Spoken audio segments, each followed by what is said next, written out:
Hello learners, welcome to our YouTube channel digital commerce. आज हम इस वीडियो में आपके लिए लेकर आए हैं कुछ इम्पोर्टेंट टॉपिक्स। आज हम इस वीडियो में बात करेंगे इम्पोर्टेंट कार्ड डिटेल्स के बारे में। इम्पोर्टेंट कार्ड डिटेल्स जैसे हम जनरली जो कार्ड यूज करते हैं, जैसे पैन कार्ड हो गया, आधार कार्ड हो गया, ड्राइविंग लाइसेंस हो गया, इन सभी कार्ड का जो डिटेल्स है ये बहुत कम लोग जानते हैं। तो आज हम इस वीडियो में इसी टॉपिक के बारे में बात करेंगे। So let's start. हम सबसे पहले स्टार्ट करते हैं पैन कार्ड से। पैन कार्ड जो कि हमारा क्या होता है, एक आइडेंटिफिकेशन है और मॉनिटरी है। अगर कोई भी व्यक्ति जिसको 18 साल से अबव हो चुका है या जो भी मेजर जिसको वोटिंग का अधिकार है, वो पैन कार्ड बनवा सकता है या पैन कार्ड इशू कर सकता है। पैन कार्ड जो है मेन हमारे फाइनेंशियल ट्रांजेक्शन को रिकॉर्ड करने और ट्रैक करने के लिए यूज किया जाता है, ताकि किसी भी तरह का जो भी कर की चोरी होती है, टैक्स एविजन जो होता है, वो ना हो सके। इसका जो पैन कार्ड है, इसका फुल फॉर्म क्या होता है? Permanent account number. ये कितने डिजिट का होता है? 10 डिजिट का अल्फा न्यूमेरिक कोड होता है।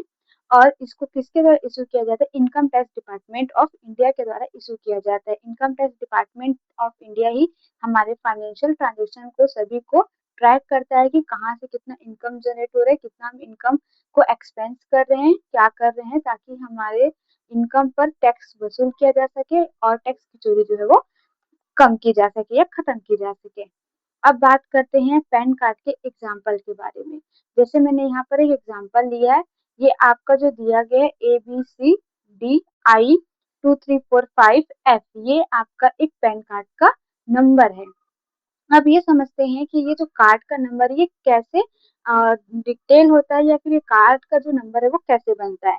अगर हम बात करें कार्ड नंबर की, तो स्टार्टिंग के जो 3 अल्फाबेट होते हैं, ये रैंडम अल्फाबेट होते हैं। उसके बाद आपका सेकंड जो अल्फाबेट होता है, जो डी है, ये कार्ड होल्डर की स्टेटस को बताता है। कार्ड होल्डर का स्टेटस कहने का मतलब जो आपका कार्ड होल्डर है वो कहाँ किसे बिलोंग करता है, वो इंडिविजुअल है कि कोई एचयूएफ है कि कोई फर्म है।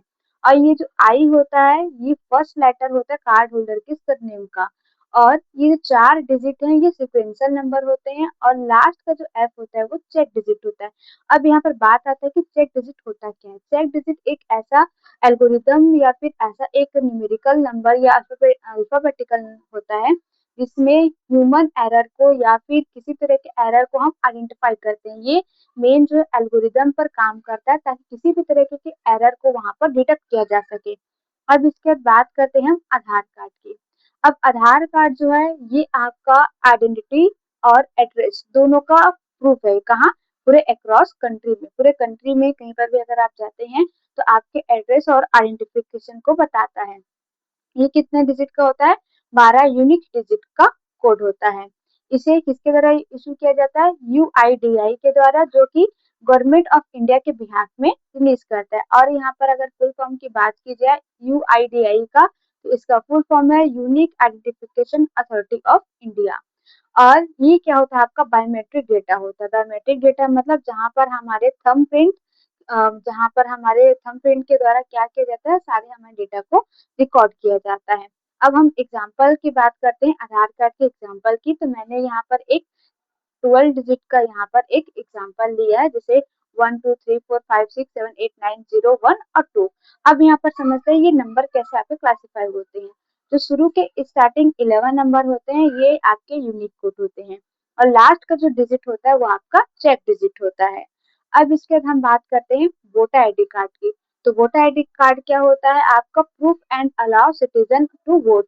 ये हमारे अक्रॉस कंट्री में, मतलब सॉरी, हमारे इंडिया में जो सिटीजनशिप है उसको आइडेंटिफाई करता है, और साथ में सिटीजन के साथ हमारे वोटिंग राइट को यहाँ पर ये क्या करता है? आइडेंटिफाई करता है। ये कितने कोड का होता है? 10 डिजिट का अल्फा न्यूमेरिक होता है। और इसका ऑफिशियल नाम क्या है? आपका इपिक। यहाँ पर ईपीआईसी इपिक, इसका फुल फॉर्म होता है इलेक्टोरल फोटो आइडेंटिफाई कार्ड। ये इसका फुल फॉर्म है। और इसको किसके द्वारा इशू किया जाता है? आपका issue by the election commission of India. अब एक बात कर लेते हैं हम एग्जाम्पल की। वोटर कार्ड जो है या फिर वोटर आईडी जो है, उसका एग्जाम्पल मैंने यहाँ पर लिया है, जैसे ABC 1 2 3 4 5 6 7, ये मैंने यहाँ पर क्या किया, एक एग्जांपल लिया। यहाँ पर स्टार्टिंग के जो 3 अल्फाबेट होते हैं, ये आपके स्पेसिफिक असेंबली और स्टेट कोड को बताते हैं कि आप कौन से विधानसभा या कौन से स्टेट से आप बिलोंग करते हैं। और बाकी के जो आपके 7 डिजिट होते हैं, ये क्या करते हैं, ये आपके यूनिक कोड होते हैं, जो आपके यूनिक कोड जनरेट किए जाते हैं। नेक्स्ट हम बात करते हैं ड्राइविंग लाइसेंस के बारे में। ड्राइविंग लाइसेंस क्या होता है, आपका प्रूफ होता है क्या का, कि आपके पास प्रूफ है कि आप किसी भी तरह का मोटर व्हीकल जो है पब्लिक रोड पर ऑपरेट कर सकते हैं या चला सकते हैं, इसका आपके पास राइट होता है। अगर बात की जाए तो ये कितने डिजिट का होता है, 15 अल्फा डिजिट का न्यूमेरिक कोड होता है। इसको किसके द्वारा इशू किया जाता है, MORTH। MORTH का full form ministry of road transport and highway, ये इसका फुल फॉर्म है। इसी के द्वारा क्या किया जाता है, आपका ड्राइविंग लाइसेंस जो है वो इशू किया जाता है। अब एग्जाम्पल की बात करते हैं। ड्राइविंग लाइसेंस की एग्जाम्पल जैसे मैंने यहाँ पर लिया है, यूपी 322011001234 मैंने ये यहाँ पर एक एग्जाम्पल के लिया। अब देखिए ये जो नंबर है, ये कैसे आपका क्लासीफाई होता है। तो स्टार्टिंग के 2 जो अल्फाबेट होते हैं, ये आपके स्टेट को बताते हैं, जैसे यूपी का यूपी, एमपी का एमपी, छत्तीसगढ़ का सीजी, इस टाइप से। उसके बाद नेक्स्ट जो 2 डिजिट होता है, वो आपके आरटीओ कोड होते हैं, जो भी आपके एरिया का आरटीओ होगा, उस आरटीओ का कोड होता है। उसके बाद नेक्स्ट जो आपके 4 डिजिट होते हैं, वो आपके ईयर को बताते हैं कि कौन से ईयर में आपका जो ड्राइविंग लाइसेंस है वो इशू हुआ है। और उसके बाद लास्ट के जो 7 डिजिट होते हैं, ये बताते हैं आपके यूनिक कोड को। अब नेक्स्ट हम बात करते हैं जीएसटी टिन के बारे में।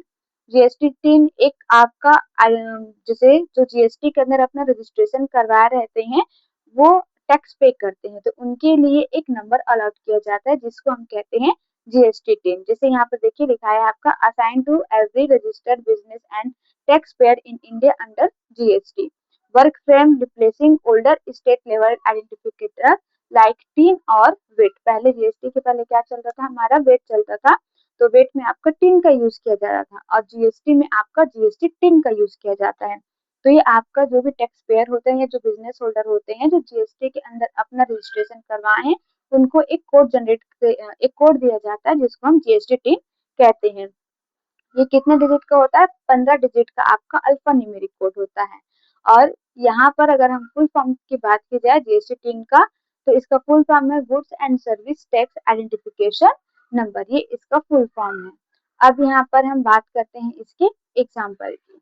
तो जैसे यहाँ पर मैंने एग्जाम्पल लिया है, और देखिए जैसे इस टाइप से आपको जीएसटी टिन नंबर किसी भी आपको रिटेलर हो, होलसेलर हो, जो बिजनेसमैन है, जो अपना जीएसटी के अंदर रजिस्ट्रेशन करवाए हैं, वहां पर आपको इस टाइप से जीएसटी टिन नंबर दिखता है, जो कि आपके 15 डिजिट का होता है। अब यहाँ पर हम इसे क्लासिफिकेशन को समझ लेते हैं।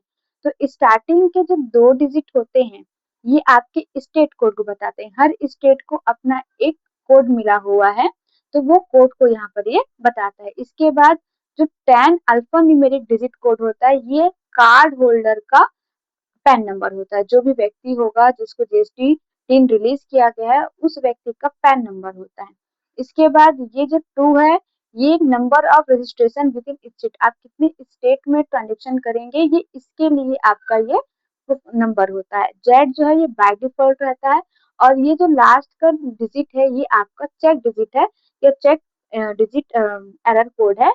जो भी आपके एरर होते हैं, उन एरर को ये क्या करता है, आइडेंटिफाई करता है। ये कुछ कार्ड हैं जो मैंने आपको यहाँ पर बताया। आई होप आपको वीडियो पसंद आया होगा।